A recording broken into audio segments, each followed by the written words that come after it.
And we're live again. Sorry, we're a few minutes late. Not that anybody logged on to watch this anyways. I like how we just do these for the hell of it. Yeah. One of these days is really going to matter. We're going to really get and kill it. Mm-hmm. So, thank you all for joining. We had to cancel the other one about 2.5 minutes in. We had a camera issue. I don't know what it is. These cables are just going to be the bane of my existence. It was just blinking on and off. So Liz's shot, so it wasn't going to work for us. But here we are. We're going to do it. We got it now. And tonight we're going to be talking about phone calls. We should have an intro, like if no one's ever watched us before. That's on the list of things to do. Okay. Yeah. There's a list that's shared with you on things that we need to do, an intro, an outro, and waiting thing, and all that. Why don't we hit that too, so we can make a podcast out of this? Jesus Christ, we're a bunch of fucking rookies over here. We are technically fucking bush league stuff. But we are $20,000 worth of shit sitting around us, and it doesn't make you really good at it. No, I'd almost rather just go back to my iPhone and Instagram at this point. Yeah. Just a microphone across the room. Created this hell for myself. Yeah. Here we are. Well, welcome to Trainer Talks, put on by Gold Hill Canine. Oh, there you go. Liz and Ashley Smentek. We can finally say that. There you go. Yeah. We've been saying that for a year. Yeah. I'm just saying in stuff like this. Oh, okay. What, did you take a while to get your green card or? Yeah. Okay. You just can't pronounce my maiden name, so. You can the rest of your family either, so they all changed it. I guess I got to start using look at Liz. We used a different lens for Liz tonight. We were not happy with the quality of what was projecting. Let's be honest, I was not happy with the quality. Yeah. We made a fatal error on one of the lens selections. Who knew that quality matters? Mm-hmm. It's not that it's a bad lens. It's just not the quality of this one pointing at me. It's not a portrait lens. No. And this one looks better. Still got a little work. We're still fine tuning this, folks. We're it's a work in progress. We're only 6. This is episode 6. Oh. Yeah. So tonight, what we wanted to talk about was, as always, our topic is how to avoid burnout. And one of the many ways that people can get burned out is how you're doing phone calls and how the phone calls come in, how you're handling them, how you're scheduling them. What you're doing during the phone call. Are you letting them all run really long, or are you afraid of them in and of themselves? We know a lot of trainers that I'm not getting on the phone. I just do everything via email. So we're going to offer some different suggestions. Our backgrounds obviously are, Liz ran her own dog training business for a little while and then worked for The Good Dog down in LA. And at some point took over all of their client contacts. Whatever title we want to bestow on you down there, of the business director or director of operations or training manager or phone call screener, like on a radio show. So Liz handled a massive amount of volume of calls. And then once she moved up here, then I don't know why I'm talking like she's not sitting right there. Yeah.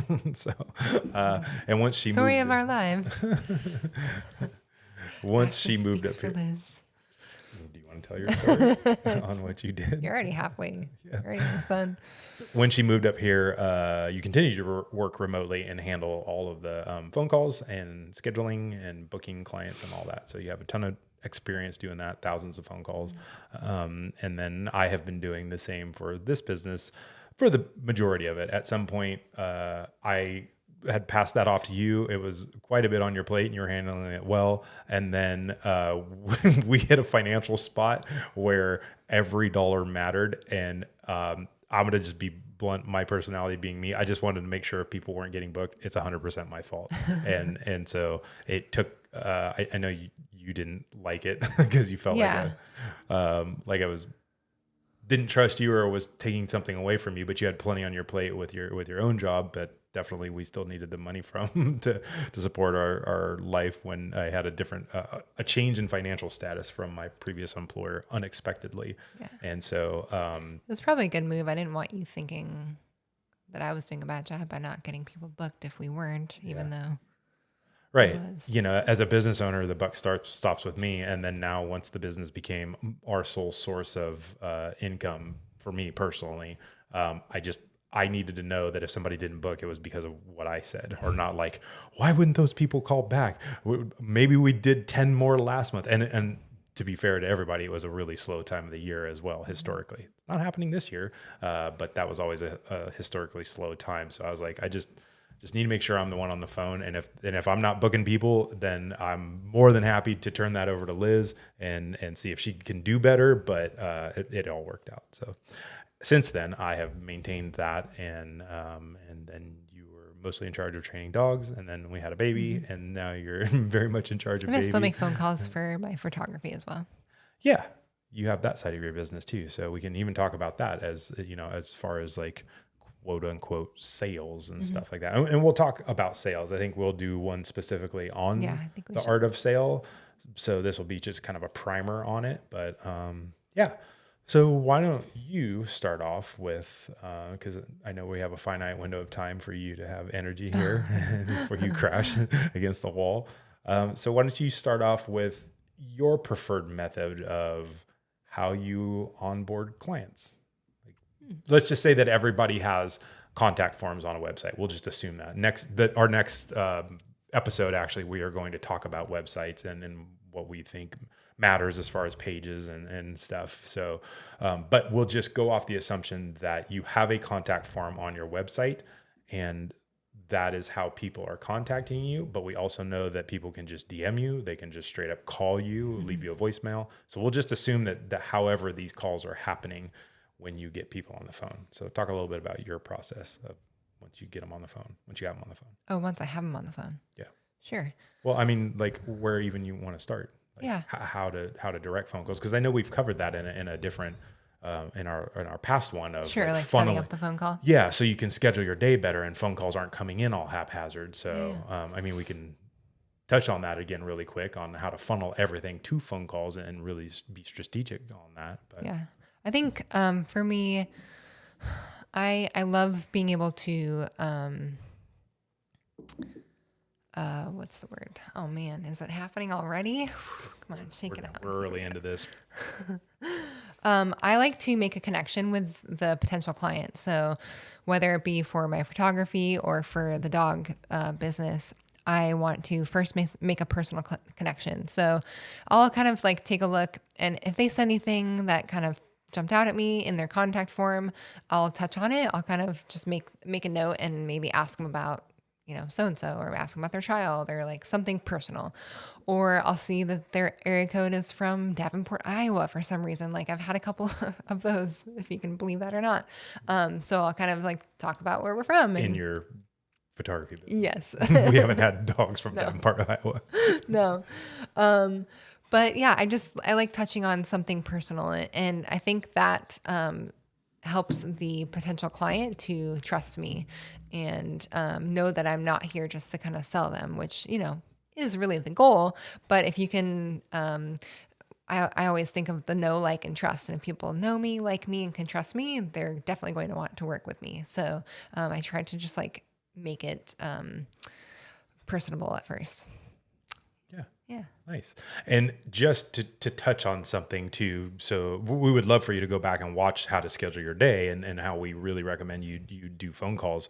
But one of the keys to this, what Liz just laid out, is having a contact form where you're gathering information on people. So you're not just answering the phone blind.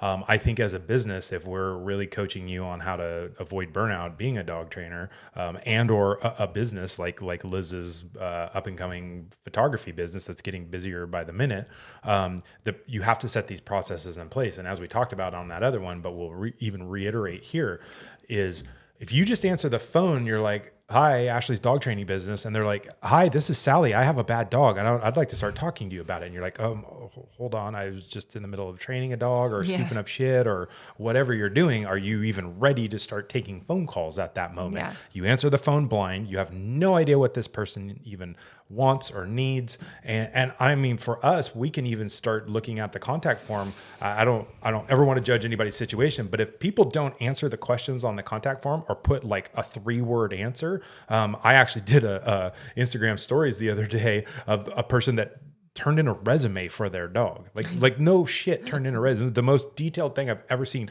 complete with pictures of the dog. It was a 2-page resume on the dog's problems. That is a very eager, well put together, thoughtful client that has already done a lot of work. Now, yeah, it could touch on some other type of things, but they weren't red flags to me. They're just diligent. So you already know that type of person's personality. It's definitely not mine. They're going to like go through our aftercare manual, like word by word, find all the errors and let us know and make sure that the links are working. And they'll have questions about the contract and which clause applies to them. So, but at the end of the day, that's a way more prepared client than somebody that's like, name Sally. Don't even put the dog's name, which is one of our things. Or they put their name again. Yeah. So they're not reading the questions, and so it's like Sally, and you're like, okay, well, did you got the same name as your dog, or did you not read the question there? And then problems. Dog pulls on leash, need help, and or people that describe some pretty egregious behaviors and then select between our program, what are you most interested in? Private sessions. So already I'm looking at, there could be a little bit of a disconnect there on what their problems are and what the realities of how to solve this problem are. Yeah, so it's not that you're judging the person to start. You're just looking, going, how much effort did this person even put into replying here? For our system, did the person bother to schedule a phone call, or did they just put through their contact form, not bother to schedule it? And even more so now, because since that last time, I have changed the voicemail to even state much more clearly, I will not call you if you're not an existing client. Don't leave me a message if you haven't filled out a contact form, because I'm not going to call you. So that's part of our process of what we talked about in that other one. But if I just yesterday had a voicemail. Hey, so anyways, I'm like, you just listened to that whole thing and left me a voicemail anyways about what you got going on. And they're like, okay, yeah, and I'm going to go to the website and fill this out. And I haven't seen the contact form come through yet. So that's a person that's not paying attention to the processes we have in place. And could that be problems down the road? Those are all things that we like that come out of our process. So having a way to get these phone calls in the first place, rather than just somebody calling in, ABC dog training. And yes, I need dog training. You're like, okay, good. Cause I'm a dog trainer. Now, where do we talk about? Yeah. And do I have time to have this conversation? Because I just answered the phone and I want to always answer the phone, but now I'm going to have an hour-long conversation about a really bad dog. So taking better control of that, I'm glad you kind of brought that up. So sure. Once we have that contact form, or the good dog had the contact form and you're ready to talk to them, then now you get them on the phone, or Lex Imagery, you get them on the phone. Get them on the phone. And like I said, something personable, like really quick. I don't want to like go 30 minutes in talking about like their children. That would just be not necessarily a waste of time, but yes, kind of a waste of time. So I've heard you even say to somebody, oh, you have a Hawaii phone number. Did you live there? Because you do. Yeah. Yeah. So, and again, that just gets them trusting me a little bit more and opens them up to maybe a deeper conversation, especially for the photography. It's like a very vulnerable thing. And so I want them to like feel comfy. And then like with the dog stuff, of course you already have all the information. So you don't want to be like, so tell me about all your problems, because that leaves an open-ended, avenue for them to just tell you their whole life story, which you really don't want to do. So if you have information on the dog, then I would ask specific questions. So I see that your dog is doing X, Y, and Z. Tell me about that situation in particular that happened. Instead of tell me like when you first adopted the dog and why you rescued it and why it has all these issues. So you can just be on the phone forever. So directing the conversation is really important. Mm-hmm. I'll usually start off too by filling in some stuff that they didn't, if they didn't, or I'll reiterate. Okay, so it's Hank, and so Hank's about 3 years old and a German Shepherd mix. So that tells us, like breed specific issues, what we're dealing with there. Because of our experience, we start to know like German Shepherd reactivity is different than a pity reactivity at times. So we're kind of we have to formulate, we're asking leading questions. I'm not just asking basic questions. I'm asking questions that will lead to the information that I need to gather or you need to gather to figure out the way that we can help them the best. And then on top of it, if they didn't provide a lot of information, we need to get that. If they did provide a lot of information, we want to clarify some of that. Because even as detailed as that 2-page resume was, we still have a lot to cover about things. So I'll kind of go down that and say, okay, so you said the dog it barks at other dogs on a walk. What does that look like? Is it when they're on leash? Is it a dog that is paying no attention to your dog and your dog still fires off on it? Or is that dog sketchy too? And so we can ask things to what we're trying to do is paint a picture for us on what this dog looks like. Is it safe to come in here? Is it got problems towards strangers? A lot of times I'll even ask the question, if I'm not quite sure whether the dog fits into a private program or a board and train, and I don't want people to just spend money they don't need to. So not every dog just like board and train. If it's reactive towards strangers, but it's like it barks at them and then goes and runs and lay down. Okay. The question I'll ask is, do you think your dog's going to have a problem with me trying to interact with it? Because in private sessions, we have to get after it pretty quick. I'm going to probably put collars on the dog. I'm going to get up and start working with it. I'm going to start walking with it. How long do you think your dog will take to warm up to me? Because we only have a handful of sessions in our package. So if the person's like, yeah, I don't think the dog's going to tolerate that at all. Oh, okay. Well, then that's not the program for them. So Yeah. Yep. Oh. Okay, yeah. So once you get a little bit more information, like you said, you're asking leading questions, trying to figure out which programs the dog's going to fit in best, right? Even if it's like my dog barks at other dogs and you're thinking, well, minor reactivity, we can do a private session. But I always like to ask, has your dog ever redirected on you or come up the leash at you? Because that's really important to know. And that's probably something a little bit more serious that maybe not necessarily for the dog training part, but we need to chat more with the owners a whole lot more, like in our board and train program. Yeah. For me, what I'm looking for in that, I don't, unless the contact form is like, yes, this dog has bit 6 people, then we already know what we're dealing with. Yeah. But if the dog's kind of on the fence, I'm never trying to steer that person right off the bat to our board and train. As much as I believe in the art of selling and selling to people and selling the value, I'm not trying to stick them in something that they don't deserve or they don't, whether they can't afford it is not my concern during the conversation. It's something we can address like as we move through it. But number one, I never predispose that somebody can't afford it. I don't start off a conversation, as like, oh, this person can't afford it or whatever. I've been proven wrong too many times for that. So, and in this industry, people are willing to find ways to pay for things that we might consider it's a luxury to pay for dog training. The $3,700 or $5,400 that we're asking for our bigger programs, but to them it's not a luxury. It might be a necessity. They're not considering giving the dog up, and so this isn't something that's like a negotiation. And I can go on vacation or I can get my dog better, so it's safer for the world. So I don't ever start off trying to figure that this person needs a board and train. Well, I actually lean more towards trying to steer them towards privates because that's where we want. I'm usually looking for ways to see if this dog is safe to take into privates. If I'm on the fence about it, I've even sometimes said, you're right on the fence with it. I feel like we'd be okay if your dog kind of goes down this other path in the first session. I want you to know we should be considering a board and train as well, but let's try this other thing. And if it doesn't work, we'll just apply your money towards the board and train, and we'll discuss the better option. So far, we haven't had to do that. I've lucked out on all of them, or taken the gamble and dealt with a slightly dicier things than we typically would. But again, I'm not trying to just steer everybody towards the big money. There's plenty of dogs that need that. And because we don't have a shortage of clients and contact forms, I'm not sitting there going, oh, geez, we haven't had a board and train in a month. And so, we need to do that.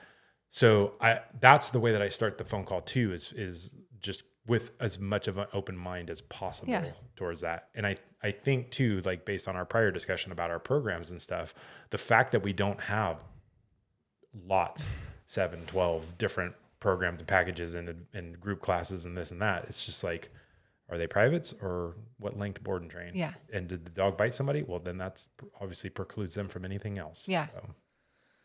Yeah, and we can kind of touch on, well, there's definitely a difference between our style of the phone call because of the different companies. So when I was working for The Good Dog, they list prices on the website. They list a ton of information. Sean has a lot of information on YouTube as far as like educational videos describing prong collar, e-collar. Like all that information is already, it's very transparent. It's already on the website.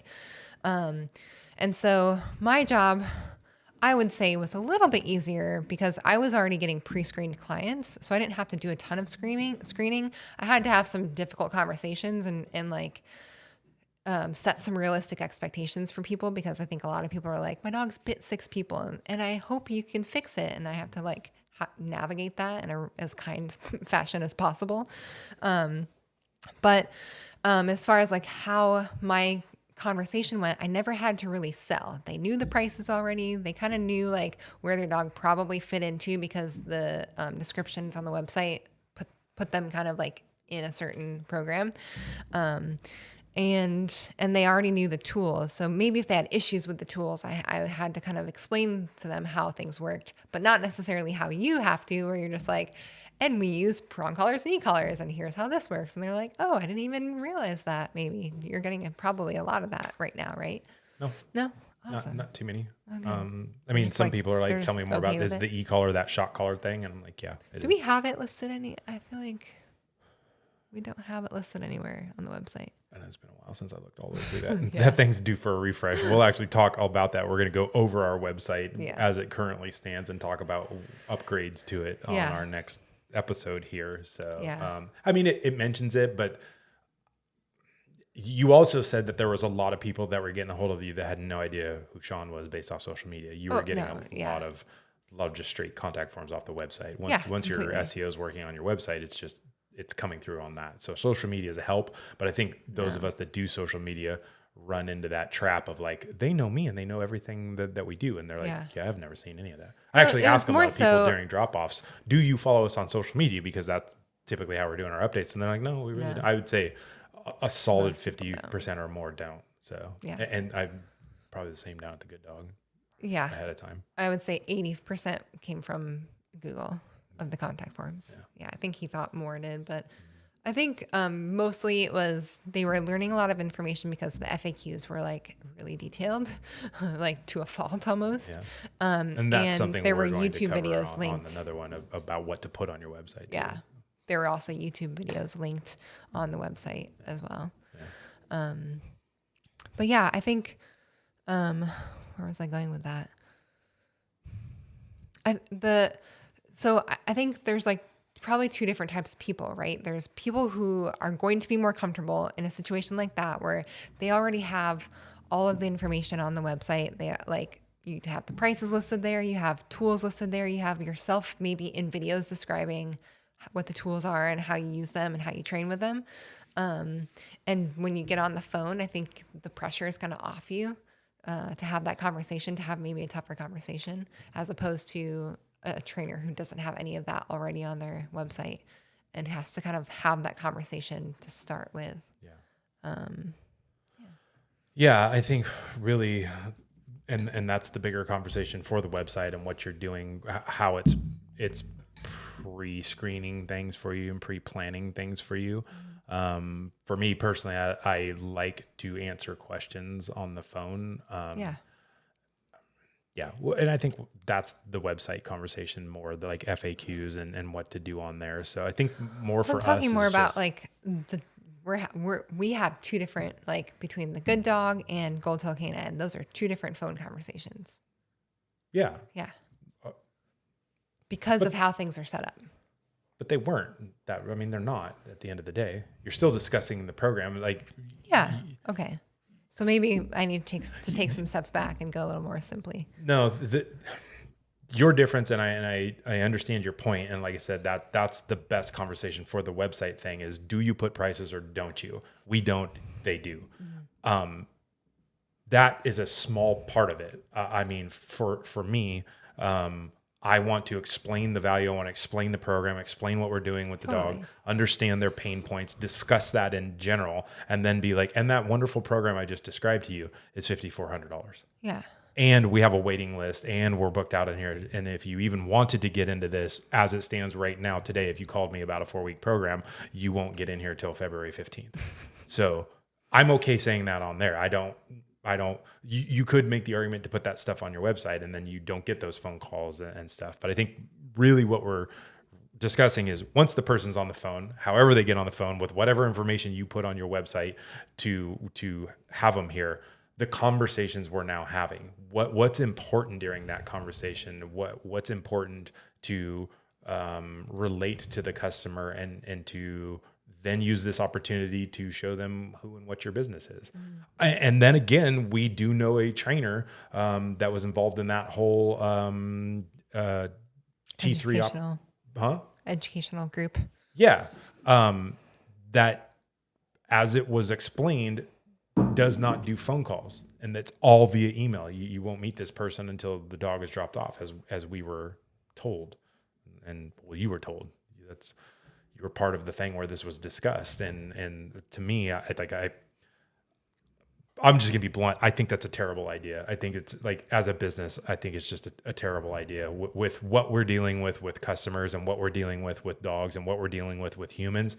This is not I see something flash across Instagram and I click on the link and buy it and never speak to a human. We're all programmed to do that for goods. Just, I bought a pair of Olakai slippers recently that everybody makes fun of me wearing. And I'm okay not talking to the salesperson at Olakai on those. Yeah. This is a customer service oriented thing.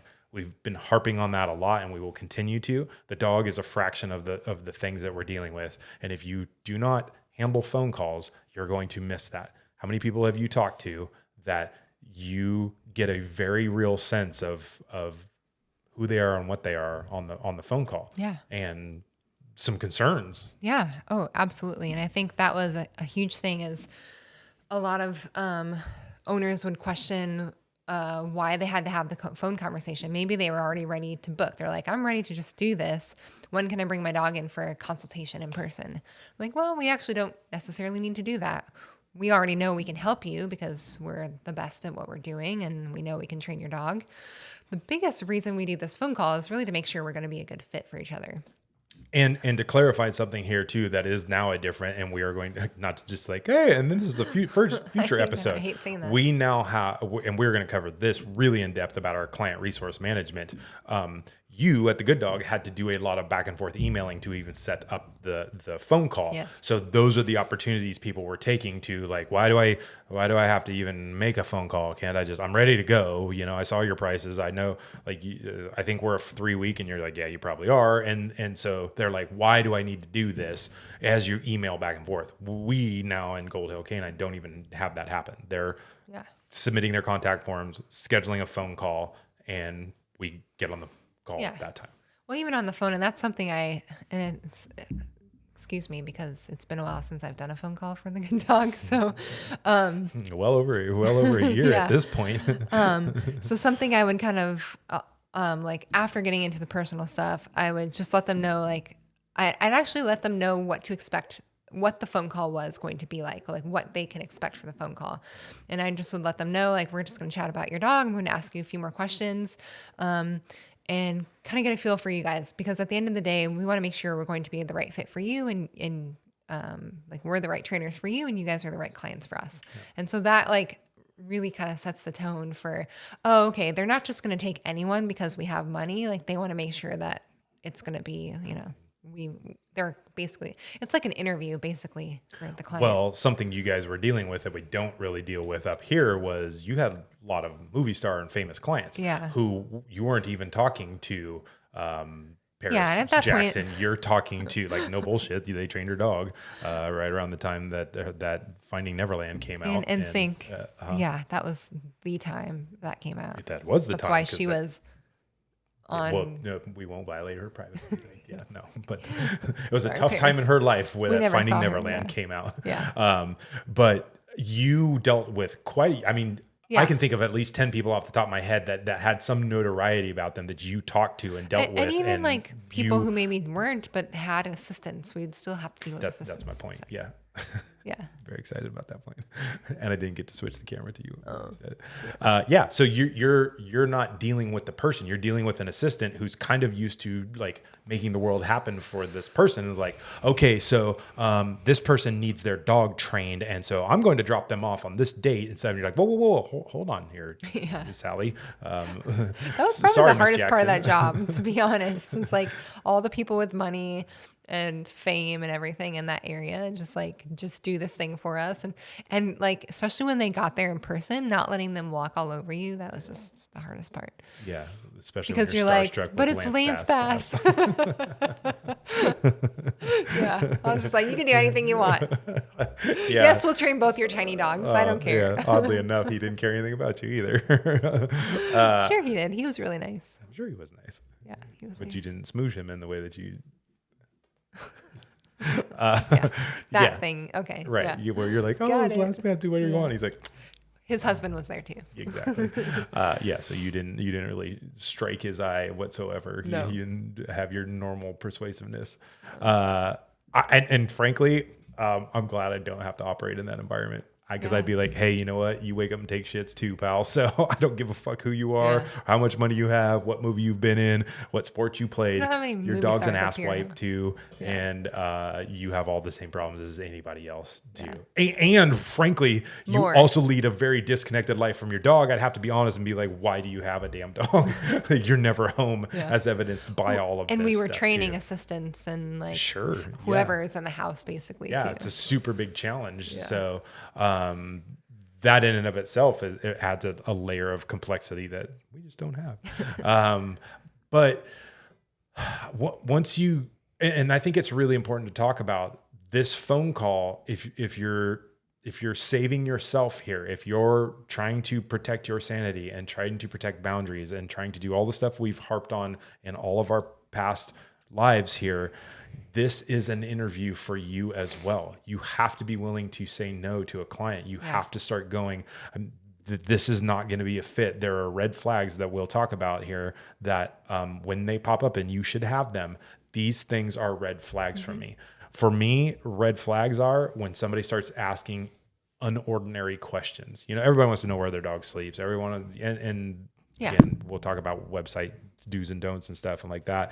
Those are okay questions to answer. There's a list of like normal questions that I used to get a little weird about those questions. I'd be like, seriously, you don't know like what the kennel looks like. You want to come take a visit, but it's like, it's okay.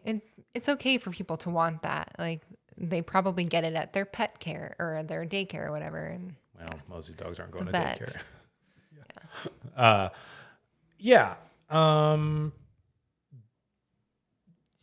mean, geez, that's a whole other topic too, is what kind of thing are you running with updates and things like that. So like, but for us specifically, there are some red flags that when they start popping up, we start to get really concerned about. And I'll give you an example, and I'll probably retell this story sometime when we're talking about dealing with difficult clients as well. Cause we'll talk about the final part of that story when we talk about dealing with difficult clients. But this client, you can look up our Yelp review on it, and we'll discuss the whole story at some point.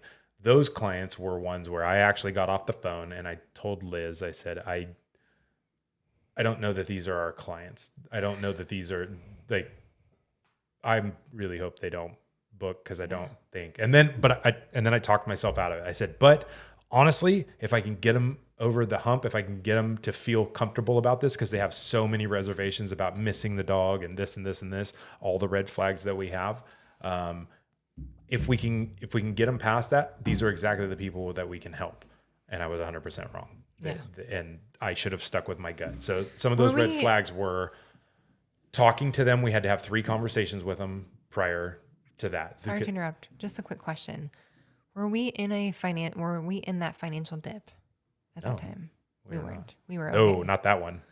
No, not the big one. Just trying to think if we were like desperate for just like, let's just see how this goes. No. Because we need the money. Okay. No, the only desperation that I don't want to say it as a desperation. I am always looking to make money. Yeah. That is my driving factor in this business, is to make money. I don't want to send money out the door. I want to make money and do well for us. So I'm never looking to turn money away. That being said, I also have dealt with enough of these headaches to where I'm not going to just take in anything. I've dealt with some very personal dog training disasters that were close friends of mine, and it's always been bad. And so I know now not to make these choices there. But no, it wasn't a time where I was like, God, we really need to book these people. There have been times there, and you guys as trainers too will feel those times where it's like, fuck, I might need to bend a little bit because I got bills to pay, especially in the beginning. I had a lot of pressure from above. I had pressure like, we need X amount of dogs this month, and I was like, okay, well, we've got to take these people. They're not going to be the best clients, but yeah, it's tough being in that situation. Yeah, it is. So tell the story of the. Yeah. So the fact that I have a phone consult with the one, and then she says, can we get on the phone so my wife can talk to you as well? And I said, yeah, that's not a problem, but that right there was like, we gave you all the information. You can share it with them, but I don't mind doing that, you know? And so I was like, yeah, I can jump on the phone really quick. And it was more like, can you answer some questions? Mm-hmm. And as it turned out, the first one didn't really pay any attention because she's asking me questions that I've already answered. And so I was like, okay. Then one of the things they started doing is started playing off of each other. And well, I don't have a problem with it, but she does. I'm not concerned about the dog training, but she's concerned about that. And so now there's interpersonal relationship issues that are going on this phone call that are going to make them challenging as clients because of their relationship with the dog and how they're actually using that back and forth between them. And kind of like throwing each other on the bus on the phone with me. So I kept it pretty light. I kept it fun and like, okay, yeah, no, blah, blah, blah. So you guys, I think you're going to be great, And then there was a third, I want to say maybe we got an email or something because I remember specifically we were in our old office there. And I was on the phone with you the second time. Because we were in the car together driving. Yeah. I remember all of this. Like I know exactly where we were when we were having the conversation. We were driving to the auto mall to either look at a car or... No, we were sitting in the parking lot of like Home Depot. Yeah, that's where we ended up. But because that's why we drove past the auto mall on the way to Home Depot. Good job. For somebody who doesn't remember anything, I remember that really great. But the last time... This one hurts my memory too. Yes, it does. These are painful fucking lessons. The final thing must have been an email or something like that because we were in the office and I was like, oh... So it wasn't a phone call. It was, I think they emailed us about a bunch of stuff and we're really No, we had a phone call the day of the drop off. That was the third phone call. No, that was after the drop off. No, this okay. was, they emailed us a bunch of questions and reservations about things.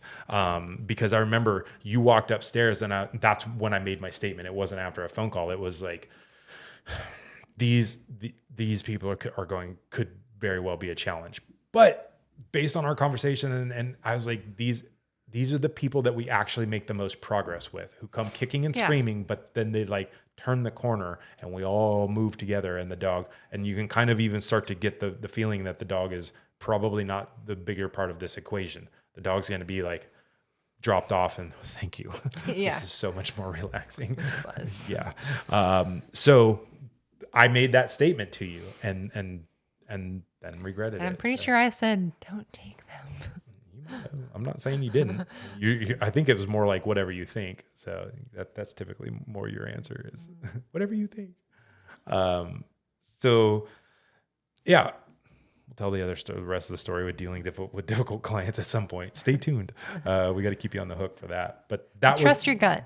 Trust your gut. There were so many red flags that were coming up in that conversation of those things, these interpersonal skills where I thought these people are not going to be a good fit for our program.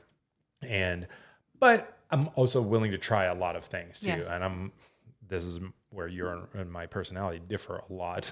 and I'm sure if you were in charge of our business and you had the final say so of people coming in when you were working down there, you had the say so, but it was like, if these people put in a contact form, you're going to get asked why they didn't book kind of thing. You could get asked that there. Whereas like if I turn somebody down, like the boss doesn't ask me that. I am the boss. So, Yeah, give me some of your red flags that you would look for during those phone calls. Well, I think like a hard line at the good dog is crating the dog. And if people were against crating or like weren't comfortable with crating, like when the dog goes home and when the dog's there, that was kind of a red flag in a conversation. It wasn't like the end of the conversation, but it was like, okay, we need to talk about this. Let's like go a little deeper into this topic. I think the biggest thing is if they're going to push back on small things in a phone call, or if they're going to push back on the way you're sending the contract or like the way that you want them to pay, then they're going to have pushbacks in like smaller ways in like when the dog's with us, whether it be getting updates while the dog's with us, or like getting pictures and videos and stuff like that, or whether they're going to listen to you at the go home and yeah. So I think those were like personality wise, are these the type of people who are going to push back later on or be a big headache later on or not?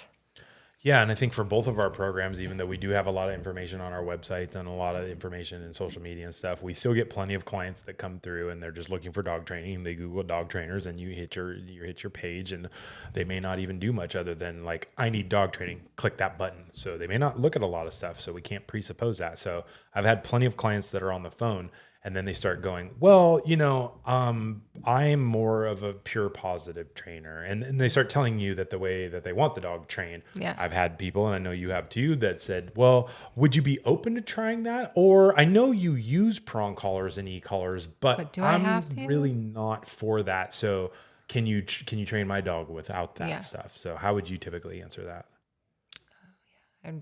I would explain the benefit of the tools that we're using, and then let them know that it's kind of a non-negotiable. Like we're going to use these tools. Whether you use them down the road, that's totally up to you. But like you're paying for the results and for us to be able to help you, and these tools will actually help you. So a lot of times those people probably wouldn't email back or be ready to book. Yeah. Because you kind of set that tone then. Sure. Usually the way I handle something like that too, especially when they tell, I can think of one specifically where the person was telling me over and over and over again, the trainer that they had been to, who was a positive reinforcement trainer, and the amazing results that trainer got with her dog. And why wouldn't I consider trying this with her dog as well? And I said, okay, but you've been to multiple training sessions with that trainer. Yes. And you still don't have the results that you're looking for. Yes. And that trainer isn't capable of achieving those results either because you're trying. Yes. Why would you want to pay me to do the same thing? Essentially, I'm sorry I worded it more kindly, but why would you want to pay me to do the exact same thing there? You're looking for different results and different options. So if you want to just keep going, finding the same thing you're looking for, if you want to find the answers you're looking for, then there are people that'll give you those answers out there. I have my own answers. And if those answers don't mesh with you, then we're not, and I have literally used the words, we're not the right fit. We're not going to be a good fit. And it's amazing when you can really judge where somebody is desperation wise, when they're like, whoa, okay, well, hold on. Or they're, I can't think of an instance where they're like, no, you're right. I think so. There's been some people, once I started describing what that was, they're like, oh, I'm not really comfortable with that. Or people that have been like, well, I'm all for this, but the one I can think of specifically, my husband, there's no way he's going to have the dog out of his sight for 3 weeks. There's no way. He can't do it. Yeah. And I will usually respond with, not to judge, but when we're talking about relationships and we're talking about rehabilitating very problematic dogs, we always look at the relationship and the imbalance in it. And that's part of our job as experts, is to help you balance that. And anytime I hear an owner say that they can't be without their dog for 3 weeks, I start to wonder, is that a part of the equation? Yeah. How willing are you to hold your dog accountable? How willing are you to lead your dog? How willing are you to correct your dog when you couldn't fathom not seeing them for 3 weeks? Yeah. In reality, more closer to 2, because you'll see them about the start of the 3rd week. So if you can't see your dog for 2 weeks, I'm not sure we're the right fit to be able to help you as well. Yeah. I like that. And again, I'm like forgetting all the things that I have said, but that helped me remember some of my answers, but it also made me think of this really awful conversation I had in the parking lot of Trader Joe's in Chatsworth. And it was terrible. And I ended the conversation with, we're just not going to be the right fit for you. And she was so mad that I had said that. I mean, she was just like, are you kidding me? I have X amount of money and blah, blah, blah. And I think I ended up hanging up on her. It was so bad. Wow. But that was like a whole nother level of crazy. You know what the sad part is these days with hanging up on people is it's not the same as it used to be. No. Hang up on people. And I'm actually going to give you a visual here. I want Liz to describe how she show them what you did to hang up on something. Do you have it on me? Oh, you can't even hear it, but I just hit. Right. And yeah. So back in the golden era of that, you would just, pull your phone out and you're like, go away. And just ceremoniously tap the screen and end the call. But what I'm going to show you folks, for you young whippersnappers out there that don't understand this, and for you old timers like me, this will be like really key for you remembering that stuff. This is how you used to hang up on people. See, that's how you pick the phone up right there. You don't even know how to do that, do you? Right there. Oh, got a phone call? Yep. Right. So we're on the phone call. Yep. That's like you can answer it if you're like super good. Hello. So right there. So yeah. And you're like, oh, really? Yeah. You that kind of dog training? Oh yeah. Go fuck yourself. That's how you do it. That's how you hang up a phone call. So, and you can answer it like that too. So. Jeez. You're so proud of yourself to answer. I knew that would come in handy some point. You asked why I bought that a while back, why I paid 40 hard-earned American dollars for that green phone right there. And it's just so I could do that. Also so I could dial calls like that too. Dylan was enamored with that. She has literally has no idea what the concept of that is. You guys probably had like a mobile phone that just like sat in a charger. I am literally not sure if we ever had a home. I don't think we had a home phone ever. We had the one on the wall with like the really long cord. Yeah, no. When Dylan was born, we might have had a cordless phone for a short period of time, just because when she was a baby, we wanted to make sure we had like a landline kind of thing, and it would have just been a cordless phone that we took around the house. Mm-hmm. I can't even remember if we did, but if we did, I know for a fact by the time she was like 2-ish or 3, when we moved into our Rockland house, we never got a phone hooked up there. And so, yeah, she would have no idea what this phone looks like. So oh Jesus, Liz is yawning. We're on borrowed time now. We're 45 minutes into this. We're losing her. So that's really how you should hang up a phone call anyway. Yeah. So, sorry to completely derail that conversation, but I've been waiting for it to bring this thing into play here for a very long time, and now I got to. So, what else? What's some other like really key phone call stuff? That's what this conversation is. It's about phone calls, how to handle phone calls. Let's just talk about the length of a phone call. Yeah. Sure. I mean, I always try to shoot for 20 to 30 minutes. Most of the time it would be 30 to 45 minutes. Like 45 minutes was my cutoff. If it took an hour, it took an hour, but like I tried not to go over 30 minutes.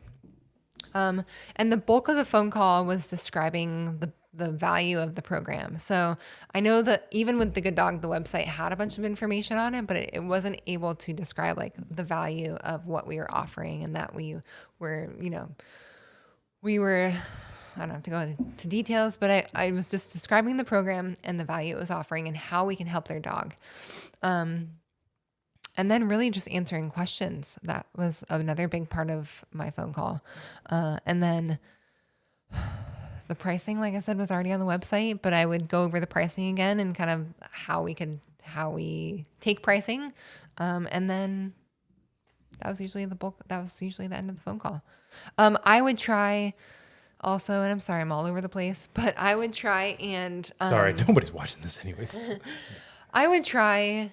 And what they used to do before I started doing these phone calls was they would just like, no pressure, hang up the phone, just like, let us know if you're interested. Again, no pressure. And I like that way. But also, if you're ready to book, I'm going to like get you on the calendar right then. I'm going to send off the invoice probably while I'm on the phone with you. Like, why put that off to another time? Why put it on them to email us back to say, I'm ready to get going? You can send me the invoice. We may never hear from them because life happens. Like stuff like people's lives get crazy and they forget to call back the dog trainer, and then you lost that person. So that was one thing that I changed big time when I did start doing the phone calls, was being more proactive about like ending this. Like if they're ready, end the sale right there. And so prior to that, what you understood with the person that you took that over from was, you can call me back if you're ready, or shoot me an email if this sounds good to you. Yes. And so how stupid of a fucking sales tactic is that, when you're like, here's all of the value, here's the great things, here's the awesomeness of this, here's really why here, and I'll use that because I'm on here. Here's where we're doing this. So, here's the value of this program, and the person's like, yes, oh yeah, and I even knew that because that's why I turned in the contact form, and I already knew what it costs, so I'm ready to go. And you're like, yeah, are you ready? Yeah. So go ahead and think about that, and then just shoot me an email if you want it. And the person's like, but they would have to ask you, but I'm actually ready right now, and you're like, yeah, that's not a process. Literally, the first phone call I did, it was like that, and you had heard another person doing this. Yeah. Like, this is how it was being handled, and so you're just like, no. Here's how this should go. Yeah. I explain the value. Now for us, I explain the pricing. I explain what our calendar. I say the pricing, and right after that, here's the price, without any shame or hesitancy or so it's 34. Yeah, no. All right. Yeah. You heard all the stuff I just said? $37.50. It's $37.50. And we include an e-collar. So, tremendous value here. So right after that, without even a pause, and scheduling wise, here's what it looks like. Let me pull up my calendar, even though I have it already pulled up. Yeah. Let me pull up my calendar. I'm not sure. Yeah. Oh, yeah. I think, we would be able to get you in at this date. Mm-hmm. And it's probably not going to be soon. The way everybody's going, it's pretty backed up. So yeah, for a board and train, our process for privates is slightly different. I'll talk about it in a second. So this is the projected date. Oh, great. Okay. Well, and then what I say is, I've thrown a lot at you. What kind of questions do you have for me? And they're like, oh, okay. And then they ask their questions, whatever their concerns are. And I address those. Okay, cool. Well, I do need to talk to my husband or my wife or whatever, we need to mold. Oh, absolutely. No pressure whatsoever. So what I usually do once I'm on the phone with somebody is I can shoot you over a quote for that. I'll put that first available date. That way we usually want to hold that for somebody. So what we do is we give you about 72 hours to think about it. If it sounds good to you, then all you have to do is pay that invoice.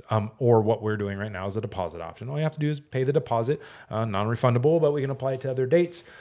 That deposit will hold your space in line because we're really limited on dogs, and I don't want you to lose that space. So if it is something you guys decide, and I actually say these words, if you decide we're the right fit for you and you want to be able to take advantage of our training program, then all you got to do is pay that. We'll see it come through. It'll send more paperwork off to you and everything. Oh, that's great. Because sometimes they're like, yeah, so can you kind of email me something? And I'm like, no, even better. We have this whole process and it's painless. And when you pay, because you're going to want to, it'll send you all the stuff and we're going to onboard you and it's going to be painless and simple and stuff like that. So have your process down when you're on the phone.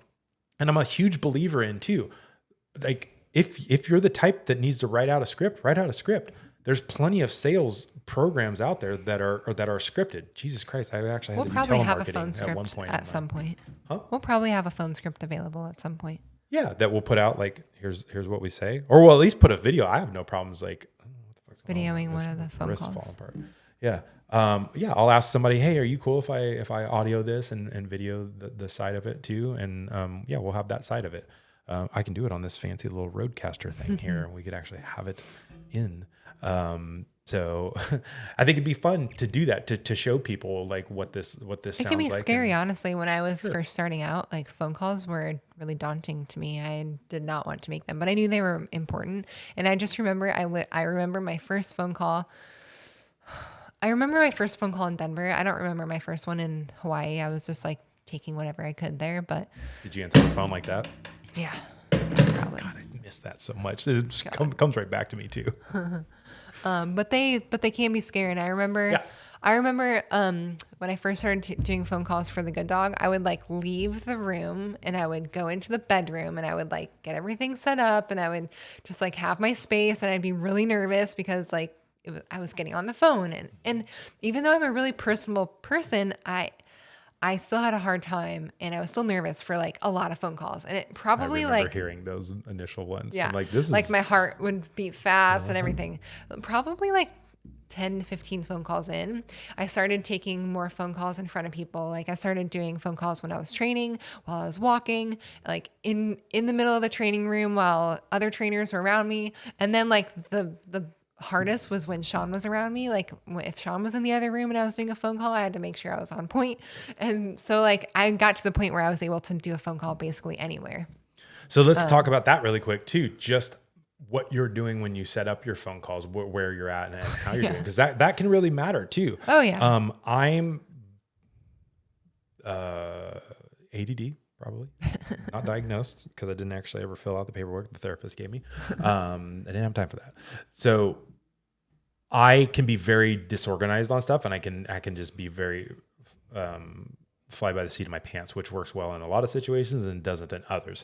So for me, what I've tried to start doing, because our phone calls are scheduled because of our client resource management tool that we're going to talk about later on a different, I keep wanting to say fucking podcast. It's not like a live cast, broadcast. It's scheduled. So I know like weeks in advance what our phone calls look like and stuff. So what I typically try to do is in this very well put together office that's not dirty in any way, shape, or form. I'll just give you a small glimpse of it. You can't see much of the insanity because it's all hidden back behind us. But I come sit down here because I'm trying to treat this like a job and like work as much as I can. So I sit down in front of my computer so I have stuff, or at the very minimum when I'm training a dog, I can have the dog, especially if it's in a place where it can be just hanging out on a dog bed. I'll take my laptop downstairs and do that. I have found, as much as I can do this while I'm traveling and stuff, the phone calls while I'm trying to drive, while I'm trying to, hands-free, of course, obvious, safety first. While I'm sitting in parking lots, there's times where I'll go like hang out at the bike shop and then jump back in the car and do stuff because the app on my phone can show me all the customer information and stuff. But I don't find that I'm quite as in the moment and I'm quite as prepared as well. And so I think it's really important to have that office space, even though you got really comfortable talking in front of other people and stuff like that. And it was like a point of pride for you to be able to do that. You're also slightly distracted. I just did it so often stuff. that it was like, I don't know, it was just easy for me. Sure. At that point. And if it is easy for people, I think they should, but I think it also, are you giving your most attention to the dog that you're training? Again, if the dog's just laying on a dog bed, then that's completely different. Yeah. Pull your laptop out.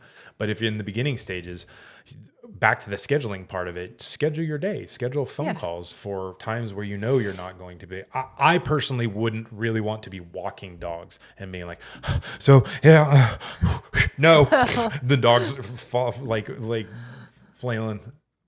Because I breathe hard when I walk. So okay, or cars whizzing by and your dog's going off, and we got to light down, folks. We got to light down. So for me, I totally get that, and I was most comfortable going into my room and taking the phone call, and I started doing that more towards the end, I think. But for me, I had everything on my phone. So in the calendar app, in the Google Calendar app, or the Gmail Calendar app, which is also Google,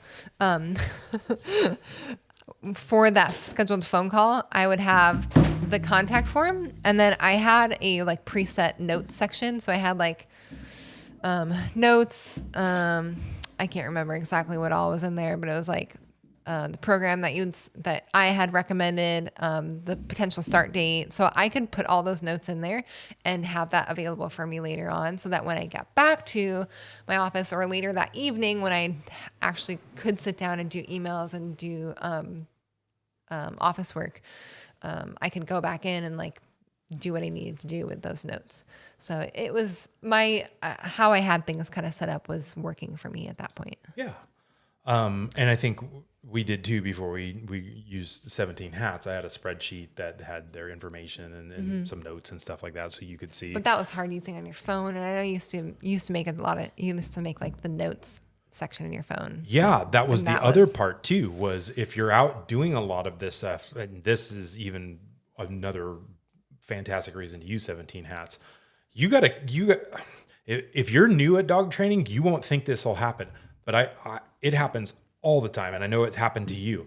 We'll talk to somebody and then they're like, hey, I'm ready to go. It might be just a week or two later and they pay. And I'm like, who the hell was that? And we have multiple, they're on the calendar as a pending, there's all kinds of stuff that's happening. And I'm like, okay, that person just paid and I'll have to pull their information up. I'm like, yeah.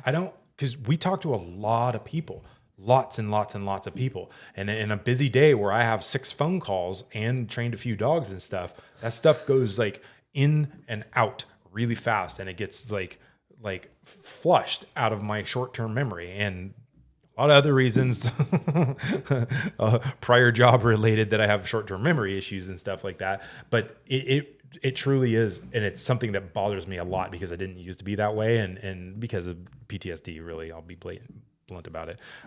It affects your short-term memory, and there's times where I'm like, I literally don't remember that. I have no recollection of how, like, this conversation and this stuff. So if I didn't write notes about the fact that I just got off the phone with Mary and it's going to be a 4-week with a deposit, with a muzzle, here's some of the dog's issues, I need to send her an invoice, it wouldn't happen. Yeah. And then I'd look at something would jar my memory because I'd see just when we had contact forms, it'd be like, you would ask, hey, that contact form from 5 days ago, or something like that. And be like, fuck, I don't have any recollection of the phone call. I don't even know if I called them, because we didn't have a calendar appointment as well. I was just kind of calling them randomly. So the more that you can schedule this stuff and be diligent and efficient in your processes ahead of time, the easier this all goes. Because again, as we've said before, you're trying to lay the foundation for good habits for being busy. However busy looks to you, however many you want to take, you could be busy enough to where you could be getting 50 contact forms a week, even if you only want to take 5 clients total a week, or 2 board and trains at a time, or 1. You could have a giant volume of influx of stuff. And the worst thing that can happen during all of this is you get really complacent and you don't return people's phone calls, and you have no process that says it's not going to happen. If I don't return somebody's phone call, they heard it on the voicemail that they were going to get called anyways. And I even say on my voicemail, I'll try and call you back within 48 hours if you leave me one, if you're a current client. So if you're missing things like that because of inefficiencies, then these phone calls you're going to look frazzled. And then you spend all this time on a phone call and you have no recollections of what you're supposed to be sending them because you might have another phone call right after that. Yeah. So yeah, I think having those notes and stuff is really important. And so for me, trying to do that stuff while I'm on the go, especially walking or things like that, it just doesn't work for me. I think you sound unprofessional when you do that kind of stuff. If your reactive dog's reacting in the background and you're telling it no, and there's cars whizzing by and all of this stuff, I just don't think that's conducive to that. So set up times for your phone calls, sound professional about it. If you got screaming kids and stuff like that, I've had to do one of those recently with the new baby when she was new, and like it didn't go well. So I now specifically don't schedule phone calls on the days Liz has shoots. It blocks my calendar out, and I won't do that because number one, I want to be dedicated to my baby, and I don't want to be frustrated that she's being a baby and trying to talk to somebody. So we're very diligent about those things with the phone calls because I think my biggest point on this is being relaxed on a phone call. Yeah. And I think for me, initially, like when I first started those phone calls, I had a lot of, like, I was just taking those on extra and I was still training all the dogs. So I still was doing all the work I was already doing. So I had to like fit all this stuff in and figure out how to do that. And it was only towards the end down there. And then coming up here, obviously I was much more relaxed because I had my own little station and everything. But I started removing myself from the training room because like they'd like correct a dog in front of me and I'd be like, like a dog would be squawking in the background. I'm like, excuse me while I walk outside here. So I like was more comfortable doing that later later on. But something I wanted to bring up was taking payment on the phone. And I know that's something you've never done, but I think it's like definitely something to talk about as an option. Something that I've done for photography, like taking the session fee on the phone. If you have a way to take payment, like a Square Reader or something, like why not do that? I don't know if that's how would you take payment on a Square Reader over the phone? You can on the app. You just type their card in. Oh. Yeah.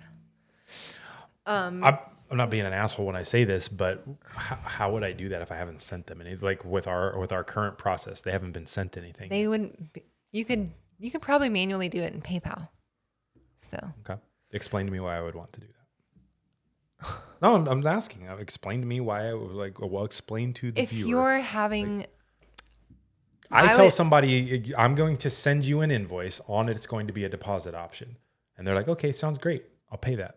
So explain to me the benefits of like. That's if they're already going to do that. I think it's been an option for photographers, especially in order to get them like the incentive. They actually throw out an incentive like taking $100 off something to get them to pay right then and there, instead of letting them go and maybe not pay the invoice or not hear back from them at any point. So you get upset about it. That's why I'm asking you to like tell me why. It doesn't make any sense to me. So like explain your position to the viewers out there. It was like, tell me why I would do that stupid thing. That was You heard statement. Me say stupid thing. Now you get to see some marriage stuff right here. What you heard was tell me why you would do that stupid thing. I didn't say stupid. Oh, sorry. It was probably the face that you made. I'm sure we caught it anyways. It might be. I make a lot of faces. Like how you interpret those faces is always subject to, that's not what my intent was. Yeah. No, I see what you're saying. I don't know that for us, it's not our brand. Yeah. I think it's just like throwing it out there for some people. And then on top of it too, we're talking about how we do how we onboard clients. There are still plenty of trainers out there that do in-person sales pitches. They do an in-person consult. The person brings their dog in, you look at it, you write up a training plan for that specific dog and decide how much you're going to charge them. That's like a sliding scale.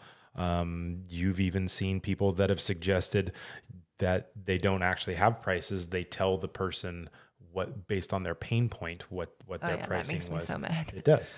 This is the price. The price is the price. You know, I don't care if a dog. Yeah, I'll leave it at that. I've never thrown out any other pricing for massively unhinged dog problems where I'm like, I don't even want to deal with this. So it's $6,900. No, I make jokes sometimes on use sarcasm. So I was just, we don't have to talk about pricing, but it's just it's a phone tactic that some people do use in order to book someone right then to have an incentive. Like if you book on the phone, I can do this for you. I can like do X amount of discount.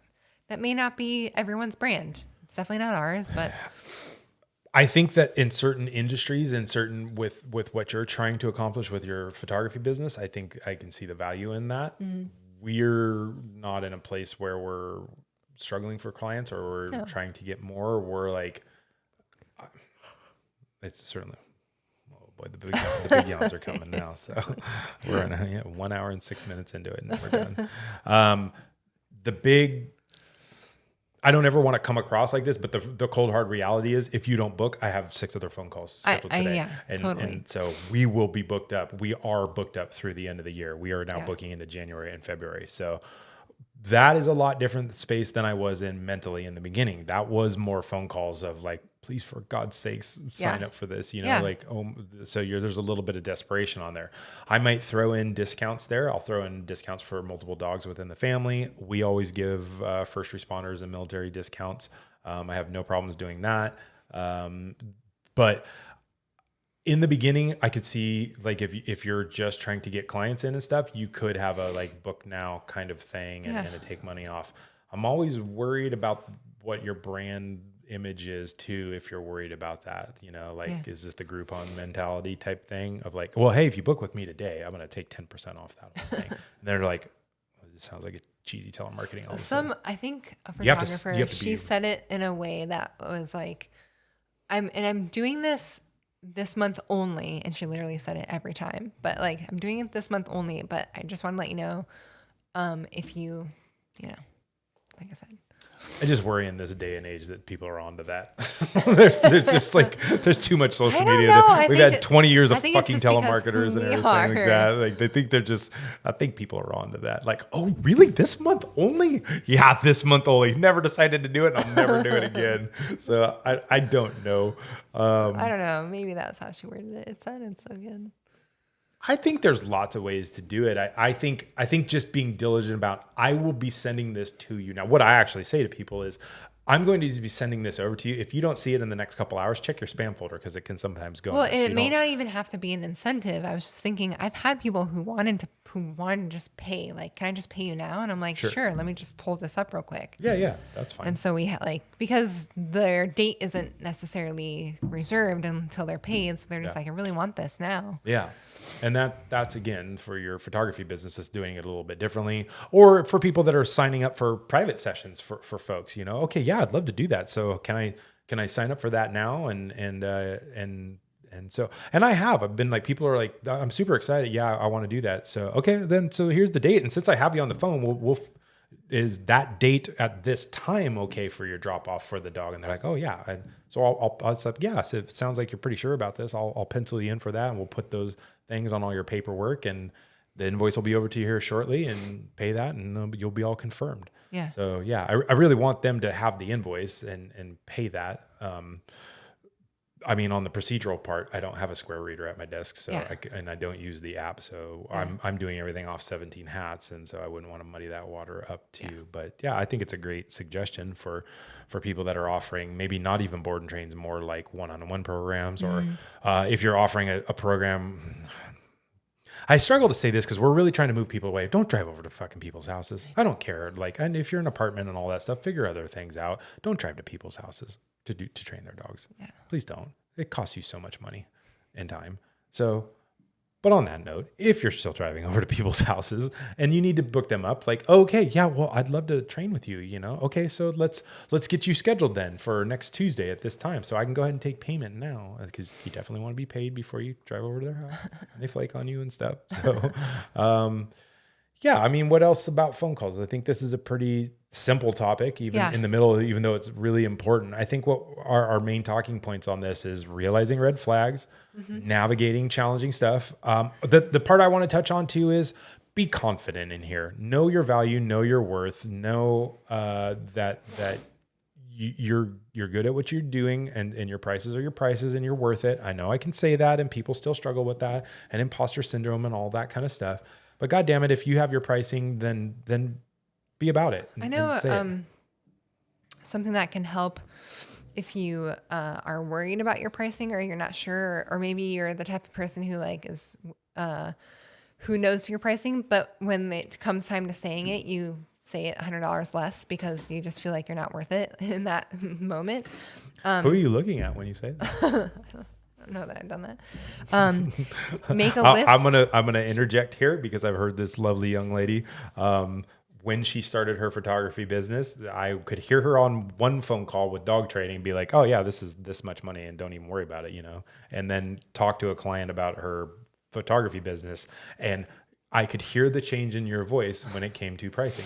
You would literally do what I just described earlier. You'd be like, yeah, so those packages, and because you had that thing in your mind that you weren't worth that at that time. And I believe you were, and the people believe you were because they're calling you, but you didn't believe in yourself. So as a dog trainer, when you're setting your prices, you've come to that reality that that's what you're worth.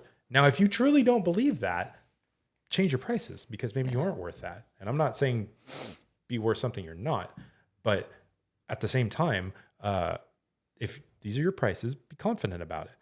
If they don't like them and they're shopping, I have no problems literally telling people, I've said these words.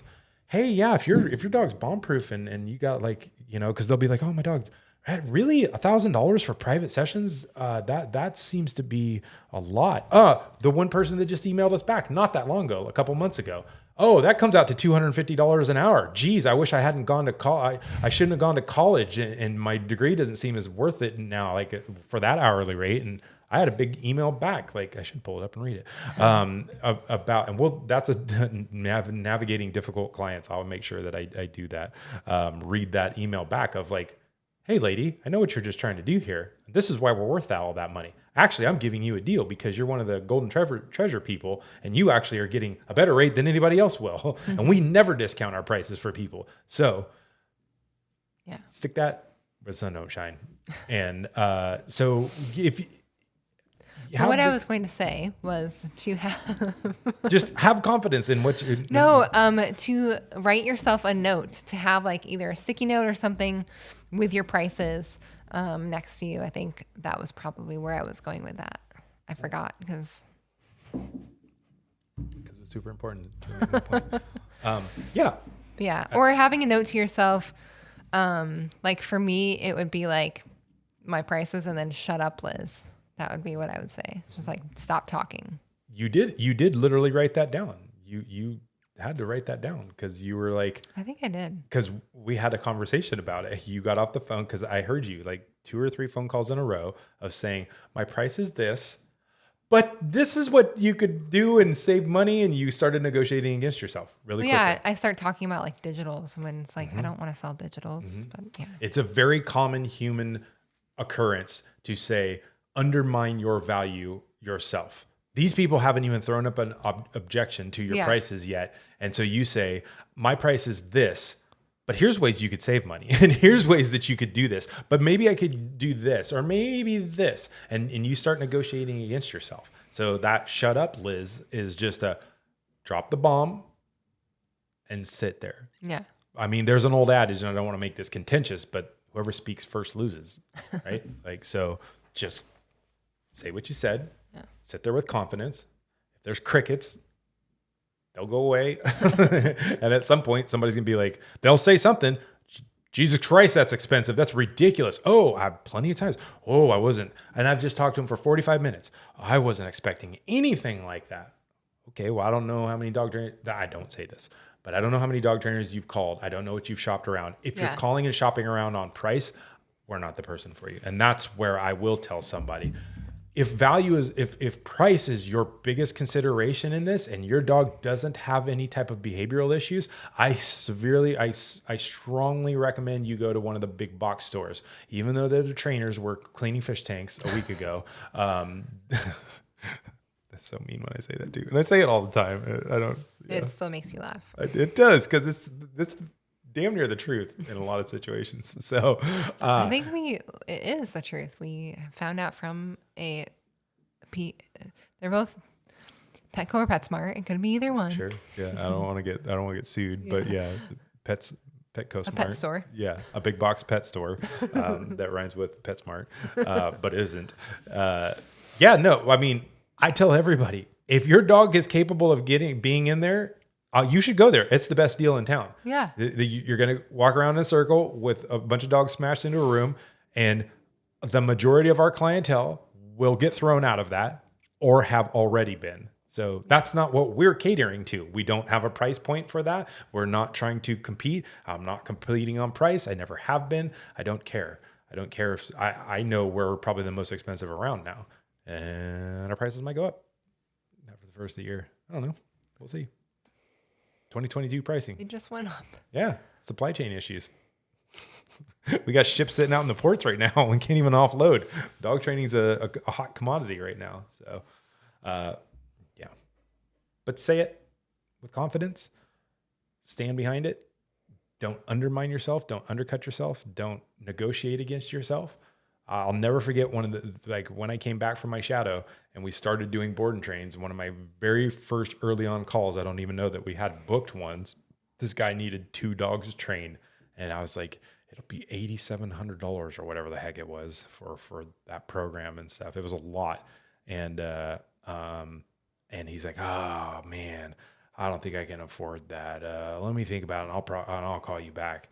And I almost called him back. I almost started going like, okay, well, what could you afford or what? Like, it's so hard not to negotiate against yourself. And it's so hard to not undermine your position on that phone call, but just don't.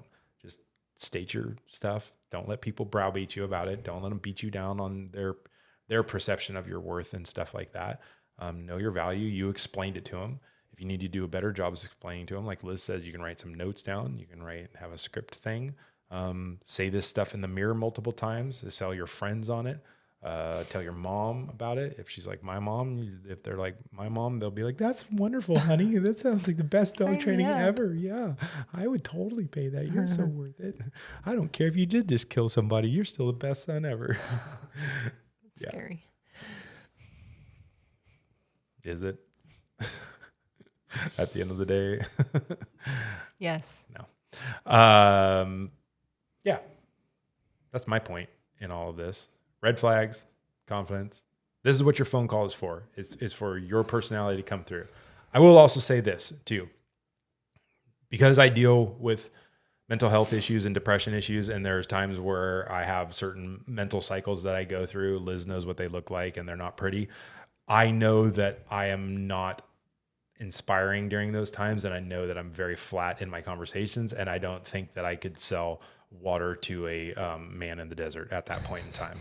And it's very, very apparent.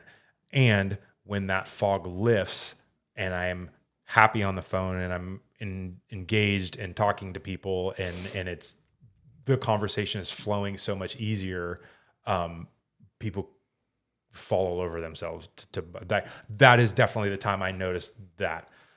So when you're stressed, when you're whatever you're struggling with, maybe that's not the time to take phone calls. Now, granted, my phone calls are my phone calls, and I got to take them, and I got to be professional and do the best I can. And sometimes I just get through them.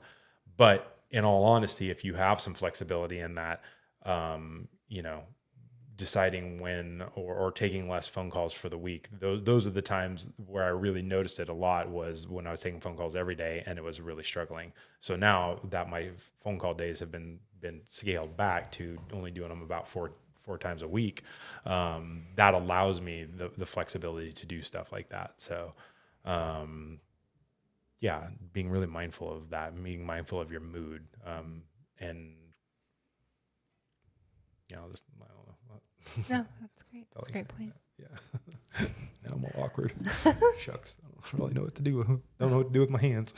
What else do you have to say? Liz has her hands up there. Isn't it? Here, talk on the phone. No. Is it? Yeah. I don't know what to do with my hands. And then somebody's Do you not know where that's from? The fuck, I don't know where that's from. Come on, woman. Like, what do you take me for here? Shake and bake. Jesus. Yeah. Really? Do you really think I don't know what that movie is? Well, I was questioning it. Everybody knows what that movie is. Zoe knows what that movie is at this point. She and I are going to watch that together probably pretty soon. Talladega Nights is one of the best comedy movies in the last 10 years. It might even be 10 years ago. Over that. Probably is. Yeah. It's really scary. Do you have any other pertinent facts to add to this? All right. We'll go ahead and wrap that up on this. So thank you for joining us. Until next time. Yes. When we end this, Liz and I are going to have a serious conversation about doing this at different times. So 8 o'clock at night is very difficult for everybody. And we, once again, had 0 followers. The point of these lives are to be live and have interaction. Otherwise, as I've been sitting here doing this with you, we could just record this whenever it worked for us. Yes. And we'll have that conversation, and I won't say anything until you hit end. Okay. So we're going to hit end now. Thank you. Bye-bye.